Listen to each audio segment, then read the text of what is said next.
When you're new to a brand, what is the best way to review and identify the strategies and the tactics that you want to keep, modify, or completely eliminate?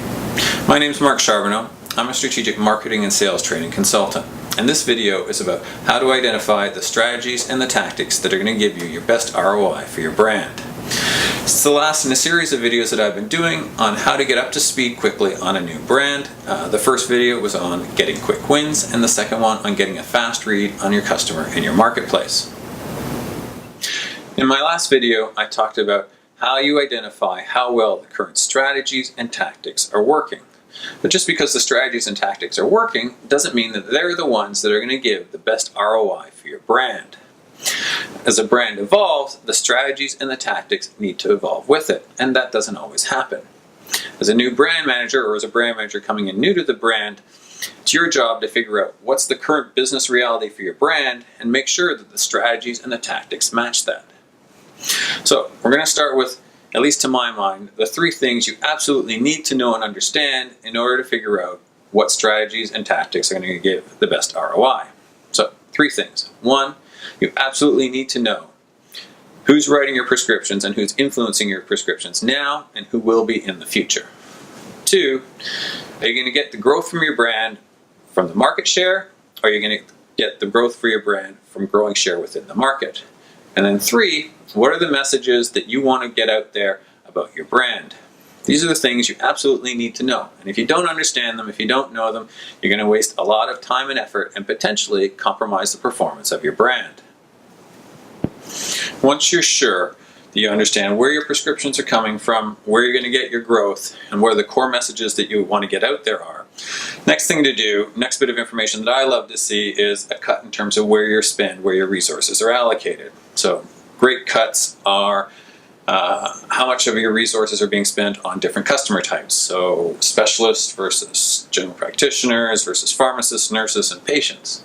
Another great cut is how much of your resources are being spent on market growth versus share growth. Once you've got that information, you can sit back and take a look for the classic mistakes that are made with brands.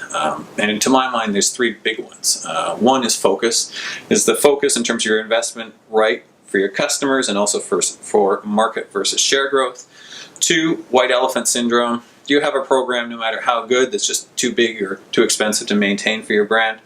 And then three, not supporting the messages. Do you have programs? Do your tactics, do your strategies support the messages for your brand? So let's start with focus. A good example is, let's say you know that specialists, through influence and through prescribing, affect roughly 10% of the prescriptions in your market or for your product. Now, if you're dedicating 50% of your resources to specialists, you may want to step back. That's a flag.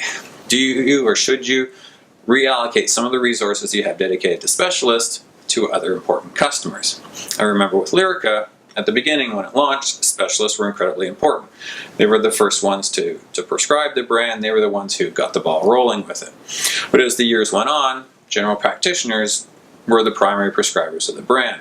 The tactics, the strategies, and the investment needed to evolve with that. Similarly, with regards to market growth, when you launch a brand, it's all about growing share. But as time went on, Lyrica came to dominate the market, so market growth became much more important. And again, your resources, your tactics, your strategies needed to evolve with that. Bottom line, your brand evolves over time, and you need to make sure that the strategies and the tactics are doing the same thing. And if you see that this hasn't happened, you have a great opportunity to improve the focus and really have a positive impact on the ROI of your programs. Another classic mistake is white elephant syndrome. I remember coming onto Viagra as a brand manager. There was this really good program where sexual health experts would educate other healthcare professionals on how to better treat their patients with sexual health related issues. The idea behind the program was, if we could get more healthcare professionals comfortable treating sexual health related issues, the market would grow and our product would benefit indirectly. Very popular program with the team, the people running it, super nice. And the organization even pointed to it as a great example of making an investment without seeing direct benefit to your product or to our product.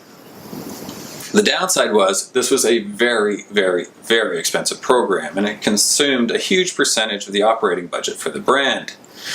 It made me very sad at the time, but I had to eventually reduce the investment in this program.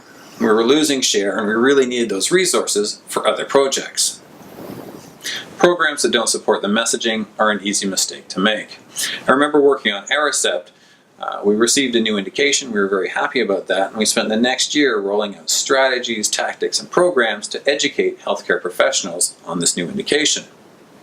In hindsight, that was probably a mistake. The new indication really affected a very small percentage of the potential patients in our patient pool. If I were to do it again, I would have definitely gotten some information out about the new indication, but I would have kept the focus on the core messages in our core patient pool. Sometimes it's very easy to be distracted and lose focus because of something new rather than keeping that focus on what's really, really important for your brand. In summary, you absolutely need to know and understand where your prescriptions are coming from, where you are in the market, and what the core messages are that you want to get out there. If you know this, you can avoid the big mistakes and make sure that the strategies and the tactics that you have in place for your brand are giving you the best possible ROI. Hope this information's been helpful to you. My time's up for now. If you want to make sure you get the next video, be sure to push the subscribe button. Regardless, would love to hear what you think about the videos, so please feel free. Thumbs up, thumbs down, write a comment, or just contact me directly at mark@solutionsmrc.com. Thanks so much for taking the time to watch this video. Have a great day.